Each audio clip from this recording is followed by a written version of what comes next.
A gente continua nosso estudo agora do átomo de hidrogênio, introduzindo o spin do elétron. A gente vai ver como o experimento de Stern-Gerlach mostrou que há a necessidade da introdução dessa propriedade fundamental das partículas, que é o spin, e como isso se identifica com o momento angular. Tá? Antes de falar do spin, a gente vai ver alguns conceitos preliminares. O primeiro deles, de momento magnético, que aparece na expansão multipolar do potencial vetorial magnético, mas eu vou só lembrar o significado físico dele para um circuito plano. Supor que eu tenho uma espira de corrente aqui e vamos vindo aqui, né? Tem uma corrente I, aqui é o eixo Z, aqui eu tenho um unitário, né, na direção K, e aí o momento magnético é um vetor cuja magnitude é a corrente vezes a área, né, e aponta aqui na direção K. A regra da mão direita aqui vai dar a direção do vetor e o sentido dele. Então esse é o momento magnético. Vamos pensar no elétron de forma semiclássica, como se estivesse percorrendo uma órbita circular em torno do núcleo. Então, no caso do elétron no átomo, pensando dessa forma, observe que eu estou fazendo o conceito de trajetória novamente, que é um conceito clássico, né? Por isso é só para a gente entender o fenômeno.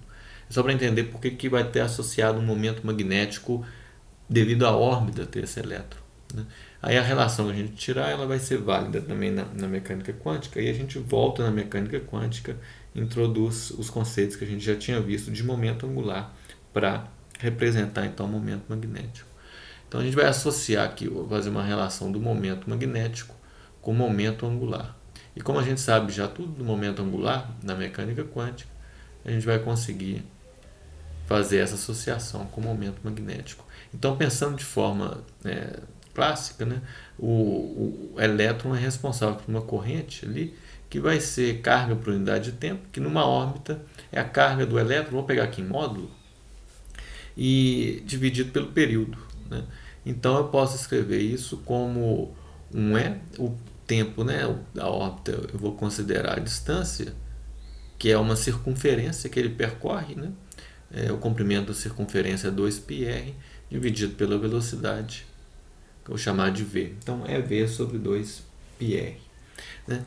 Agora, vamos juntar esses conceitos todos. Eu tenho um momento magnético, cujo módulo é corrente vezes área. Eu tenho um momento angular, que aqui, né, a gente vê que é um mvr, né? É um produto vetorial r vec p, mas acontece que o r é radial e o v é tangencial, então eles são perpendiculares. Então o r é perpendicular ao momento mv e o momento angular fica escrito como produto simples mvr. Vamos juntar isso aqui agora.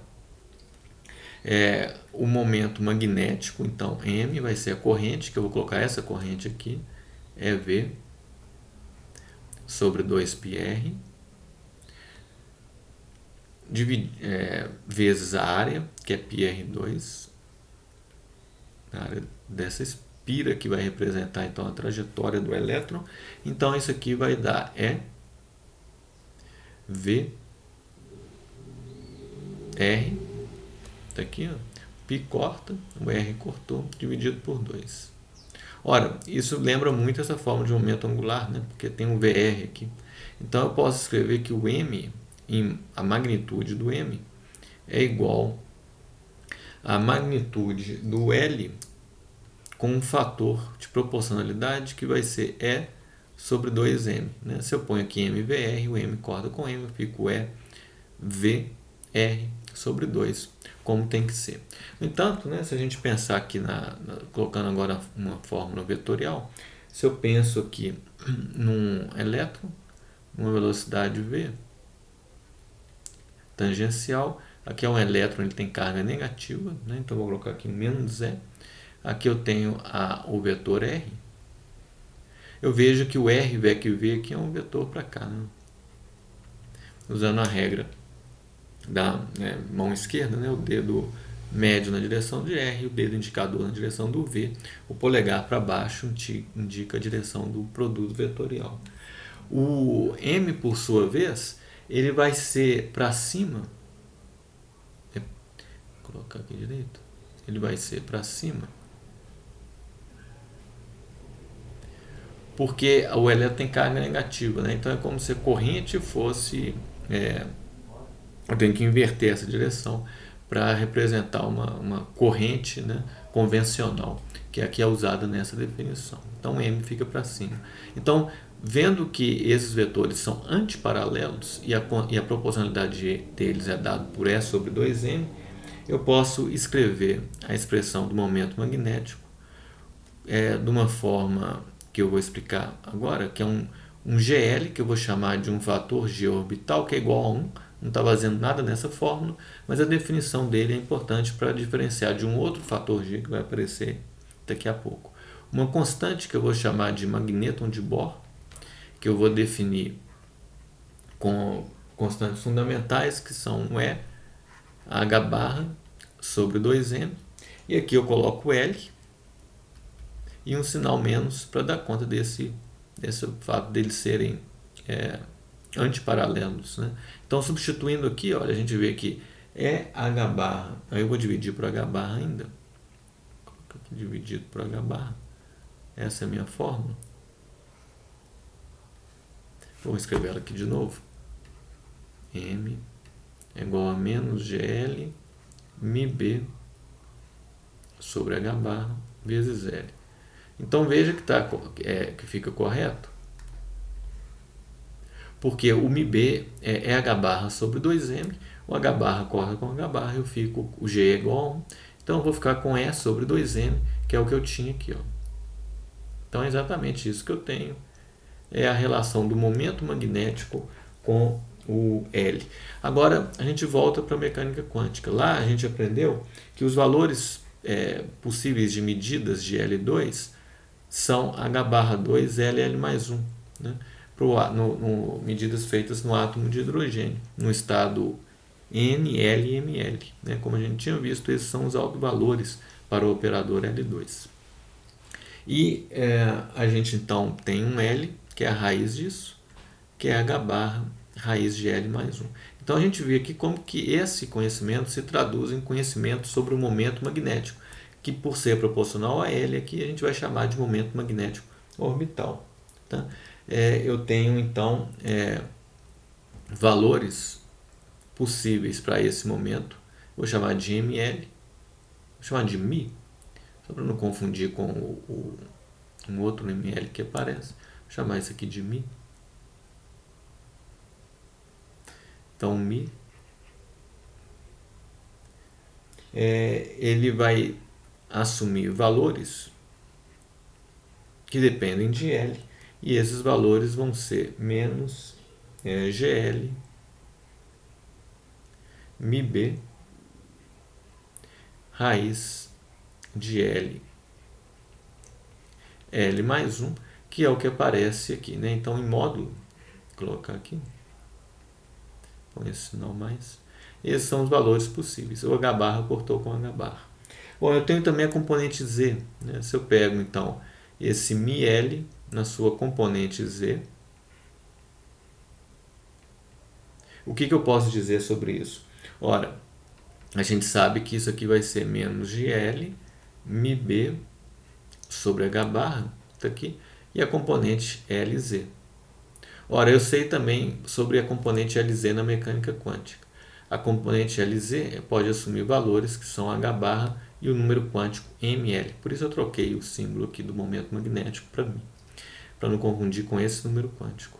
Então eu substituo isto aqui e observo que os valores permitidos para a componente Z do momento magnético orbital são iguais a menos GL μB, o H barra corta com esse, e eu fico com o número quântico aqui, ML. Então, observe que a gente tem agora um bom conhecimento sobre os valores possíveis do momento magnético no átomo de hidrogênio. É isso aí. E aí eu chamo ele de orbital porque ele é proporcional ao momento angular que vem desse movimento orbital, né? Movimento orbital, eu estou lembrando agora, pensando classicamente em trajetórias, mas aqui, né, eu já não tenho trajetórias, eu tenho o resultado rigoroso do nosso tratamento da equação de Schrödinger. Então, uma vez que eu estabeleço a relação do momento magnético com L, eu posso usar esse conhecimento para falar sobre os resultados de medidas desse momento magnético na mecânica quântica. Tá? Então, esses são o que a gente tem. Agora, se eu tenho um campo externo B, eu tenho uma interação desse momento magnético com o campo B. A gente sabe disso lá do eletromagnetismo, né? O campo B tende a alinhar os momentos magnéticos com ele. Isso aparece na forma de uma energia de interação que é menos μ escalar B. Notem que isso aqui em módulo, né, é menos, né, módulo do M, módulo do B, e o cosseno do ângulo entre esses dois vetores. Então isso aqui é mínimo quando o μ é paralelo a B, por causa desse sinal menos. Aí o cosseno de θ é 1, isso aqui assume o menor valor possível, que é o produto desses módulos com sinal negativo. Então, essa energia de interação mostra que o campo magnético tende a alinhar os momentos magnéticos no sistema. Né? Agora, acontece se eu estou se a energia tem que se conservar, esse ângulo vai ser fixo, né? Porque a energia não vai poder mudar. Então, o que acontece é uma precessão do ângulo do momento magnético em torno do campo B. Então eu tenho algo assim, ó. Se o ΔE é constante, esse ângulo é constante. É isso que a gente está vendo. Se eu escolho essa direção aqui para o B, isso significa que eu posso ter aqui, ó, um momento magnético aqui, mas fazendo aqui um giro, né, em torno do B, porque tudo isso conserva essa energia. E acontece isso porque há um torque, né? Um torque que vai fazer gerado por esse campo magnético, que vai fazer o momento magnético precessar em torno dele. Né? Esse é um fenômeno que acontece. Acontece também que se eu tiver um momento magnético, um campo magnético diferente, não uniforme, vai haver também uma translação desse dipolo magnético representado por esse momento magnético μ.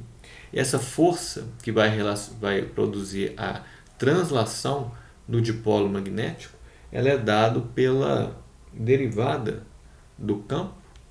Vou colocar o campo na direção não uniforme, na direção z, de forma que essa derivada eu vou assumir diferente de zero, vezes o momento magnético na direção z. Então essa é uma força, vou colocar aqui o módulo da força, vai ser esse, que vai produzir uma translação do dipolo magnético. O dipolo magnético é caracterizado por esse μ, que é o momento magnético. Então, translação do dipolo. Então, tem condições para que essa translação ocorra. Quais são elas? Primeiro, que haja uma não uniformidade do campo magnético. Essa derivada tem que ser diferente de zero.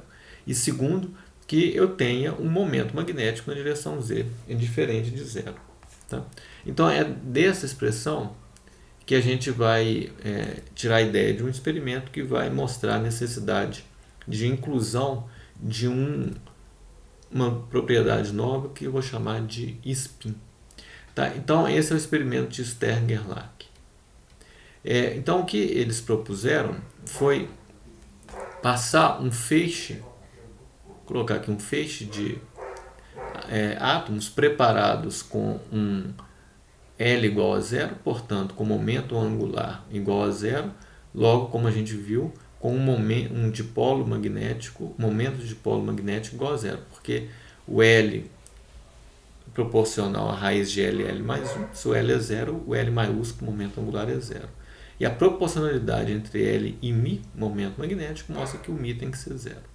Aí vai passar numa região em que eu tenho um campo diferente, com um gradiente, né? Quer dizer, uma não uniforme. Isso aqui vai ser diferente de zero, de forma que essa primeira condição para ter força exista. E aí eles vão detectar o feixe no anteparo. Então o feixe vem aqui e vai bater aqui no anteparo. Então o que se espera de um experimento como esse? Que não haja translação, porque o μ é zero. Né? Apesar de ter uma derivada diferente de zero, esse μ é zero, porque o L foi zero. Então isso pode ser feito com um forno que manda aqui átomos de prata no estado fundamental em que o L é igual a zero. Tá bom? Então o que se espera observar aqui no anteparo é algo assim. Um borrão bem aqui no centro, que a trajetória não vai ser alterada. Né? Mas o que eles observaram foi algo bem diferente. O que eles observaram foi isso aqui. Aqui é o centro. Eles observaram duas faixas aqui, né? Então as partículas bateram em cima e embaixo, simetricamente dispostas em relação ao centro. Tá? Então isso sugere o seguinte, que a fonte de momento angular não é apenas o movimento orbital do elétron, tem um outro momento angular, porque é o único jeito de ter uma força que desloca os elétrons é que eu tenha um momento magnético diferente de zero na direção z. Ora, para ter um momento magnético diferente de zero, eu tenho que ter um momento angular diferente de zero. Mas aqui eu tinha um momento angular igual a zero. Logo, tem que ter uma outra fonte de momento angular. Então, o que eles propuseram é que há um momento angular intrínseco, independente desse movimento orbital. Existe um outro, um momento angular intrínseco, que é uma propriedade da partícula, assim como a massa é, assim como a carga é. Esse momento angular intrínseco é chamado de spin. Tá? Então, mesmo se o L for igual a zero, eu vou ter um outro, que eu vou chamar de S. O S vai ser diferente de zero. Se o S é diferente de zero, eu vou ter um μ associado ao esse S, que eu vou chamar de μS. Aí esse μS pode ser colocado na fórmula. E sendo ele diferente de zero, num campo não uniforme, ele vai produzir esse deslocamento para cima e para baixo, mesmo quando o L for igual a zero. Tá? Porque ele existe sempre. Ele é um momento angular intrínseco. Tá? Mas não basta isso. Né? Então, se é um momento angular, ele tem que obedecer aquelas propriedades todas de momento angular que nós vimos. Então, eu vou chamar esse momento angular de S para distinguir do outro.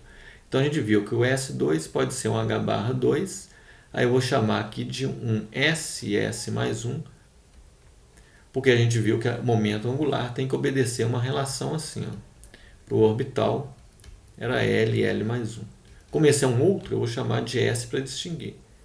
Mas tem que obedecer as mesmas regras, porque isso vai caracterizar um observado que é um momento angular. E esse é um momento angular, assim como esse é um outro tipo de momento angular. E aí o LZ, a gente viu que era um MLH-. Né? Aqui então eu vou chamar o SZ de um MSH-. Agora notem o seguinte, o ML a gente viu que podia ir de menos L, variando por inteiros até L. E o MS? Bom, o MS também vai ter que ir de menos S por inteiros até S, porque se é um momento angular tem que obedecer isso. Então isso é fixo pelo tipo de observável. Se é momento angular, tudo isso aqui tem que ser assim. Porém, quais são os valores permitidos para o S e para o L? Bom, aqui o L era um inteiro, né? 0, 1, 2 até N menos 1. E o ML ia de menos L a L. E aqui? Aqui a gente é guiado pelo experimento para dizer isso.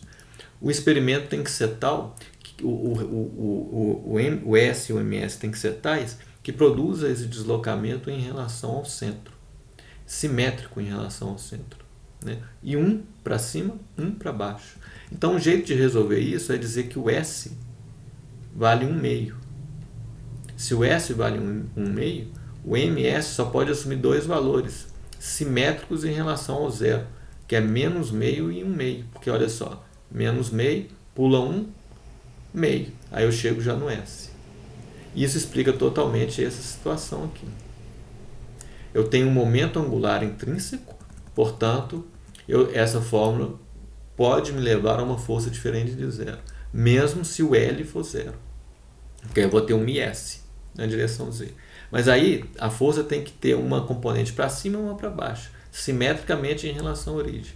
Então isso aqui pode ter dois valores que estão simétricos em relação ao zero. Então essa é a possibilidade que eu tenho para entender o fenômeno. Assim é introduzido o spin. É muito importante guardar isso. Momento angular intrínseco, porque é uma exigência do experimento de Stern-Gerlach, baseado apenas nessa expressão do que é esperado de uma força de translação de um dipolo magnético colocado no campo magnético não uniforme. E os valores possíveis ditados também pelo resultado experimental.